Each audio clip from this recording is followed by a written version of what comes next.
Whether I ever seen you do it, always hire your own. It's very nice just to come. I got a lot of last-minute regrets with it, you know, babysitters, uncles, you know, basically it says it's too freaking hot. And it is, but it touches me that you came. You know, if you saw the church when you came in, if you didn't, you should take a look at it. The church right across the street. That is where Father Michael Judge was an altar boy. We used to ring the bell, and then he and his buddy used to climb up the top of the steeple, and they'd look out the little windows you could see, and they would look at Manhattan, and Michael used to say, "I'm going there." And then when he became a priest, this is where he said his first Mass. He grew up on Dean Street right down here. He said his first Mass here, and there's a picture of him after his first Mass with his mother sitting there like the Queen of England. She hated that he became a priest, but that day all of a sudden she forgot all her grudges against the church and decided it was pretty good after all. And she proceeded to terrify all the other friars for the next 20 years. So my last book was about Michael.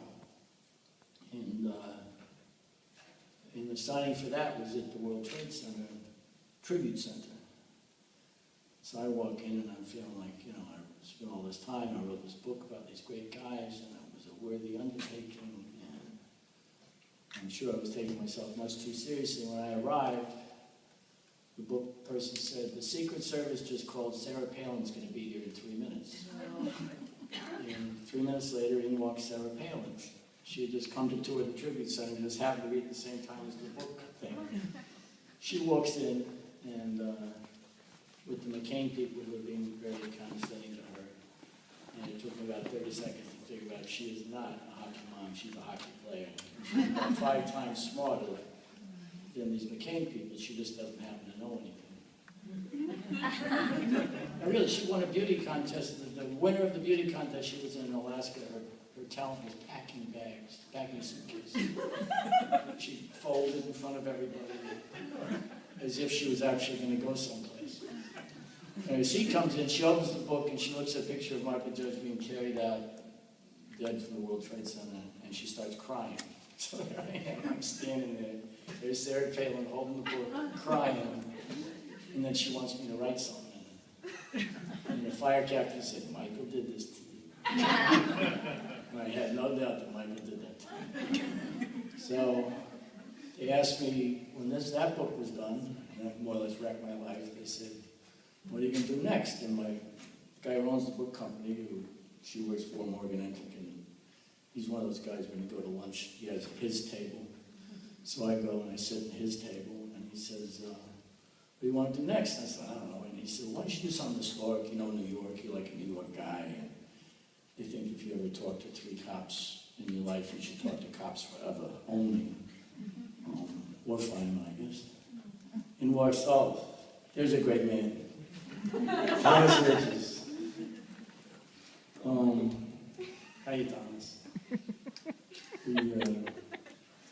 Anyway, so he said you ought to go back, maybe do some crime, some historic things. So I go by and I'm thinking murder in the past, have to be an execution. So I look up executions, and the first thing that jumps up is this freaking elephant. And I'm looking at that, and it's on YouTube, this elephant being walked up to be electrocuted, and I'm thinking, man. And I'd heard of Topsy, but I'd never seen this thing. And I'm thinking, that's just too horrible, I can't do that. But I did happen to notice that there was a moment in the film where they wanted to raise her leg to fit the electrode, and the supposed man-killer, you know, threat to humanity just raised her foot, like, you know. And then I realized that obviously Topsy was framed. But it was still a little too horrible. I figured, well, I'll look at it a little bit, so I did a little more Googling. And I came across this little tiny article. Like 3 paragraphs. I subsequently did a lot of work, find out as much as I could, and now I will subject you to the only part of the reading. We're going to do this quick tonight, because when authors read, it's not pretty. And this is from a section of the book called The Big Swim. A trumpeting like Judgment Day itself blared from the pre-dawn darkness off the shores of Staten Island on the fog-born morning of June 5th, 1905. Again it came, then again, closer, even louder through the mist. A disturbance in the glassy water began to rock the small rowboat where two fishermen were perched. A huge form suddenly appeared off the bow, as big as a whale and preceded by what looked like a serpent spouting water. Frank Kistler and his buddy forgot their fishing lines and grabbed the oars, swinging the boat around. They began rowing back towards Staten Island as quickly as they humanly could. The form kept coming. The fishermen kept rowing, but the form stayed right behind them with the desperate way all the desperate way to shore. The moment the bow touched the sand, the men scrambled onto Midland Beach. The form lumbered out of the water after them, and only then did they realize what it was. A tame-looking, gentle-mannered creature that was neither whale nor sea serpent, but about the gentlest elephant that ever went astray in New York, the New York Times would report. The men and the dripping elephant stood facing each other. Elephants had lost much of their novelty in the 109 years since the first one arrived in America on a ship sailing past this very beach on the way into New York Harbor. The larger zoos and even the more modest circuses had at least one. Audiences had grown accustomed to seeing the creatures perform tricks which were once considered marvels and made their trainers celebrities. Here was a true marvel, apparently undertaken not at the command of a trainer, but of the elephant's own volition. A feat so inexplicable as to outdo anything performed under the big top. And it was made all the more astonishing by the mystery of where this creature had begun the big swim, with any immediate possibility seeming beyond what might be expected of so large an animal. The elephant almost could have just materialized out of the sea. Spirit turned to matter. Two other fishermen happened along and got a shock of their own. They quickly recovered their wits enough to fetch a rope, fashioning it into an outsized lasso. The elephant remained impassive on the sand as the four eventually overcame the complication of the trunk and got a loop around its neck. The men pulled on the rope, but they had to understand that there was no forcing a creature this size. The elephant did not so much obey as acquiesce, coming along only because that was what the animal was willing to do. Kistler and the others proceeded from the beach, the latest men to discover that an elephant's amble looks slow until you try to keep up with it. They walked double time to Adolf Erbel's Speedway Inn, a hangout for aficionados of the new sport of automobile racing. The elephant was in the carriage shed when the police arrived and led it to the mounted unit stable in the village of Newdorf. The elephant was, if anything, more docile than the horses, which were put to daily service with saddles and bridles and reins. An officer logged the elephant in the station house blotter, the chronicle of the cops' efforts to keep the local manifestations of their own species within bounds. One thing they knew for sure, that the elephant did not reside around there. Vagrant, the officer wrote. So I'm reading that and I figured, now I got to do this book. And what happened was this elephant was in the horse stable in Staten Island, and people came everywhere and stare at it, and where did it come from? And this guy shows up from Coney Island and says, hey, yeah, that's my elephant. And it turns out that it swum 5 miles from Coney Island to Staten Island. Elephants love to swim. I mean, I think probably because it's the only time in their lives they're not victims of gravity. They're like, wow. And so the guy gets the elephant and he walks it up Staten Island. Or he gets a little cocaine and whiskey because that kind of mellows them out. So he walks it up Staten Island, across by ferry to Manhattan, walks across Manhattan by ferry to Brooklyn, all the way across Brooklyn, goes to Coney Island. And the elephant guy tells the guy who owns the amusement park, Luna Park, says, you know, these were really good elephants. I mean, you know, they performed at Times Square, no problems, big crowds, nothing bothered them. He said, ever since they got to Coney Island, they go nuts. And he pointed to a section of the amusement park. He said, particularly when you go over there. The guy says, oh, I know what that is. He tells the guy, he says, dig that up over there. And he goes and he digs, they dig, and the elephants stand around while they're digging, making what were described as mournful noises. And there are the remains of Topsy. And these elephants had just sensed that something terrible had happened to one of their own.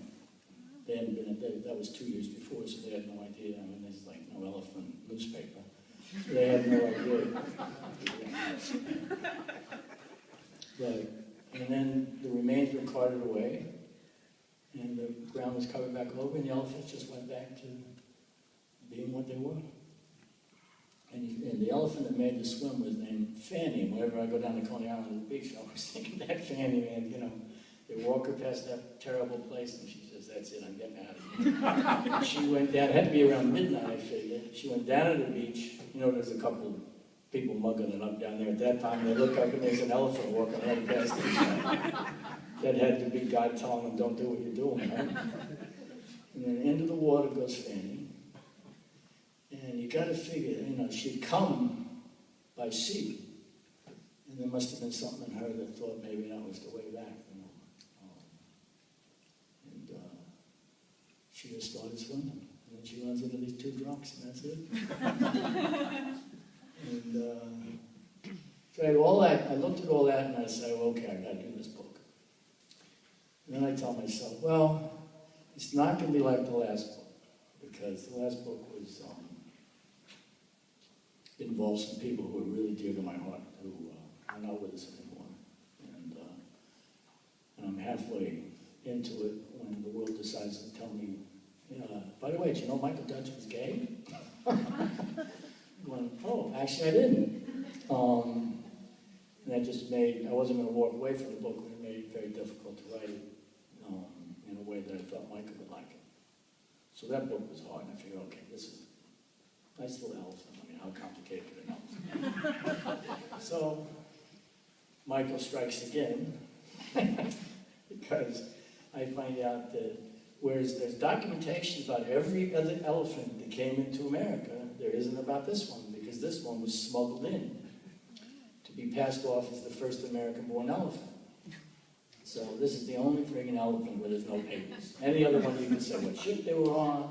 I mean, the first elephant, right? The first elephant that comes, I can not only find out what ship it was, I can find out who was the guy who kept the log, who happened to be Nathaniel Hawthorne's grandfather, by the way. Her father, so his father. And, you know, on the log he wrote, on, you know, that little beautiful, you know, pre-nun handwriting. And it says, on board we have an elephant. So they come up with that and figure, you know, if I get that for Topsy, you know, 6 months, we're gone. There's nothing about Topsy anywhere. And not only was Topsy smuggled in, but the guy who couldn't pass her off as the American-born elephant didn't want to make a big deal about her afterwards, so she just became part of the troop. And the only thing that really distinguished her was that the guy got so frustrated over the whole thing as he beat her so badly that she had a crooked tail. So there I am, lost with the elephant, more Michael Judge mischief. And then right in the middle of this story, and it is a really dispiriting story when you read about how these elephants were treated. And it was just unrelenting brutality start to finish. I mean, the way they get captured is, am I talking too long? Okay. All right, she's the publicist. The way they get captured is, if you can imagine, your Topsy, your little, she was a baby when she came, so she had to be a baby when she was captured, so you figure she gets born, and they get born, the elephants, all the elephants, it's all women because they get rid of the guys, that's one of their secrets. The minute they turn to adolescence, they get rid of them and let them back only when they need them for a minute or two, and then they get rid of them again. And the herd is run by the senior female, which I'm sure Bill Clark loves that kind of society. Anyway, so Topsy gets born, and then all the elephants they really celebrate. They trumpet, and this is great, and then all the elephants take care of a new baby as if they were the mothers as well. And then they give the elephant a day or two to get her feet, and then they start off. And they walk only as fast as the slowest elephant. So they walk at the speed of the baby. It's the only time you don't have to run to keep up with elephants, because they walk at the speed of the baby. And the only time the baby doesn't go on her own is when they hit water, and that's when the mother will lift the baby up. Maybe Fanny remembered that, being held by her mother in the water, when she went off in the water. So they go off and they just constantly travel. They don't, they don't kill anything. They don't eat anything. If you're not a plant, you're okay.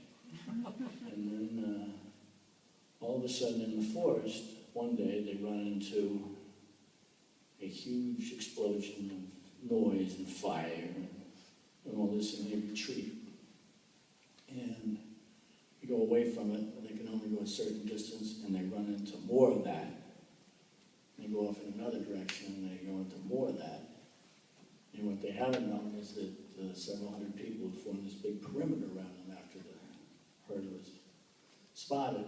And at night, the men are posted in pairs, and at night, one of the pair goes in and they work on building a kind of a huge funnel. They call it keta. It's like a huge funnel leading into like a stockade. And they keep closing in that perimeter gradually, so that every time the elephants wander, it's a little bit shorter distance. And then one day, it all closes in on at once, except for in one direction. And it keeps closing in, and they go in, and they end up going down that funnel. And the funnel is just wide enough for an elephant, and then they go through, and then the gate gets shut. And then they're kept there for a couple of days, and just to weaken them. And the babies discover that one thing that happens when elephant mothers are terrified is they don't give milk anymore. So the babies will be crying, and then they get pulled away. That's how they start. And they get put in ships, and there's a rail in the bottom of the ship so they can wrap their trunk on to steady themselves. You know, the ships are like that. If you're Topsy, you would have just been smuggled in. And then they got brought here, and they were treated, it was terrible. I mean, the rationale was that you can beat them like this because their skin is so thick. You have to hit them that hard. That they don't feel anything. But if you ever watch them, with those trunks that come out of all this bigness, they caress each other. And if you see how lightly they caress each other, that tells you how sensitive that skin is. And so anyway, so I'm reading all this, I'm getting, this is, And then it turns out there's a Michael Judge of elephant trainers. It is. There's a guy named Stuart Craven who figured out that elephants respond to kindness more than they do to cruelty. And all the great elephant tricks were done by him. And he had one acolyte named F. Thompson, who also turned to be a great elephant trainer. And so that kind of got me through it. And then we're going along, and then I thought I had a pretty good elephant book, but then the editor said, no, you need a lot more history. So I had to go in. Actually, I kind of learned all the history I should have learned in school. And I started looking at Thomas Edison, and he's an example. I think one of the rules of life is that if you hurt somebody, they're probably no good.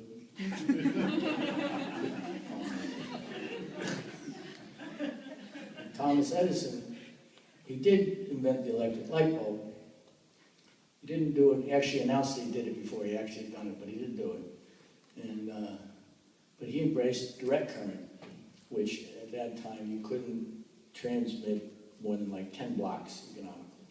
So you would have had to build a power plant every 10 blocks in Manhattan or Brooklyn. Forget Long Island. And Long Island would be like post-Sandy forever.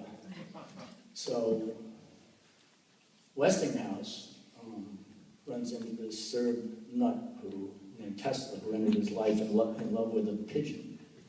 There's a plaque on 34th Street, the New York hotel where he lived with his pigeon. And he developed a way to use alternating current, which can get sent forever. I mean, you can go from Niagara Falls to Buffalo to New York. I mean, it's great.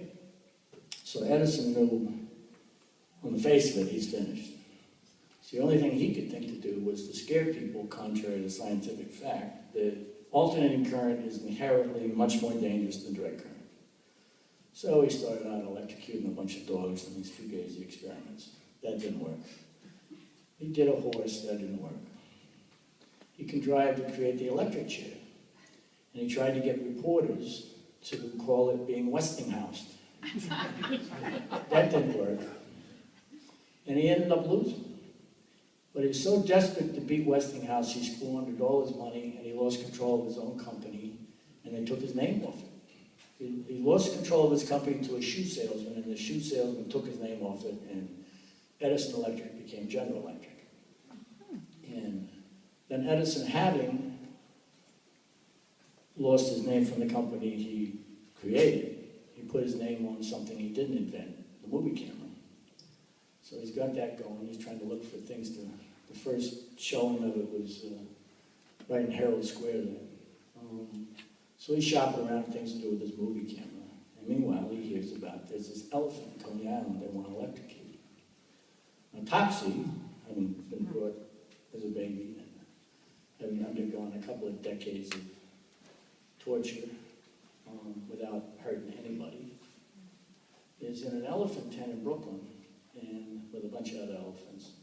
And this drunk comes in about 4 in the morning and starts going down the line of elephants with a glass of whiskey. And as I said before, they like whiskey, elephants.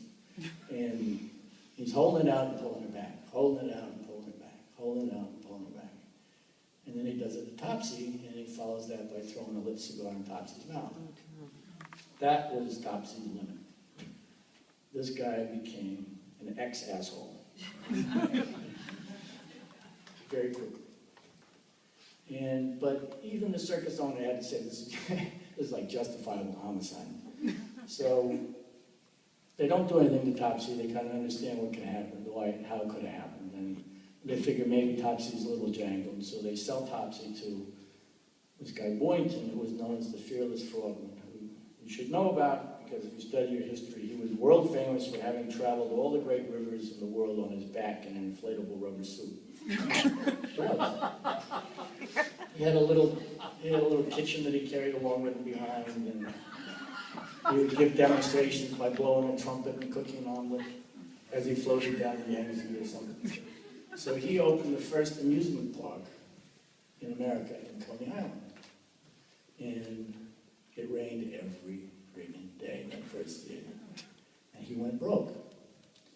And he had thought that Topsy would be great. He was going to build a water chute, and Topsy was going to go down the water chute, and Topsy would have been happy, and everything would have been great, because she got to swim every day. He goes broke, and the people across the way had an attraction called Trip to the Moon, which is this big enclosed thing where they use sound and light and stuff to make it feel like you were flying to the moon, and they had guys that gave you green cheese when you got there. They had it closed, so they made a lot of money that year it rained on, so they bought Boynton's place, and they get Topsy. And they figured, well, they'll use Topsy to give the kids rides. But in the meanwhile, they use Topsy as a beast of burden. So Topsy is moving this big attraction piece by piece across Surf Avenue. And there's a new trainer who's also a drunk. And he's treating her so badly that the police twice arrest the guy for cruelty. And the second time, Topsy kind of follows along behind him. I don't know if you ever... Elephants walk almost silently. It's amazing. They're as big as they are, they almost walk on tiptoe. And this elephant walked right behind him without anybody noticing and got stuck in the station house door, much to the displeasure of the sergeant and the rest of the police officers. And I think the amusement people said, oh, one thing we don't want to do is be on the bad side of the cops. So even though the cops had arrested this guy for cruelty, the amusement park owners decided, well, we'll placate the cops by killing the elephant. So they announced the execution. And the press agents, of course, you can't just say, we're going to kill this elephant for pissing off the cops, even though the cops weren't even that pissed off.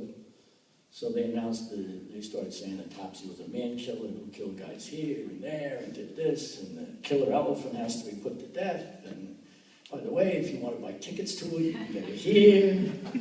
And so it goes like that.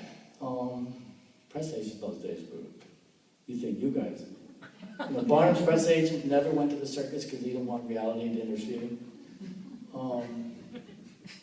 But But so they decided that they're going to get rid of Topsy and announce it, and Edison hears it, and he says, final to the world, I'll show you what electricity can do. You think the dogs and horses and people couldn't? Look at what it did to an elephant. And at the same time, he films it. And if you look it up on YouTube, the only credit on this film is Thomas A. Edison, which to me says about all I need to say about him.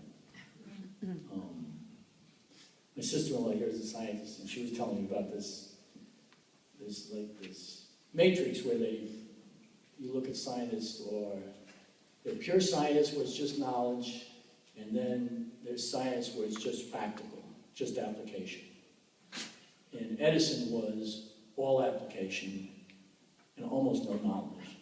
I mean, during the midst of all this Westinghouse thing, he turned to his guy Tate and said, I don't even know how electricity works. He just went in the garage and said, okay, let's try this. Okay, whoa, that's good. So I think this was his revenge, and now you guys are here. Isn't it a strange world? So this is kind of, Michael Judge used to always say, if you want to hear God laugh, tell him your plans for tomorrow. And we're right across from his church, and this gathering, there's something kind of Michael Judge-esque about it. And I thought I was getting away with him when I did an elephant, but he's still following him. And that's it. Did I talk too much? Any questions? She's the boss, by the way. Anybody, anything? I feel great for my dad who worked for Con Edison for 50 years. I'll make sure I let him know. If you want to know something, no, Walter. Edison no longer had anything to do with that company. Would you do a book on Hillary and Bill Clinton? I'm so glad you came.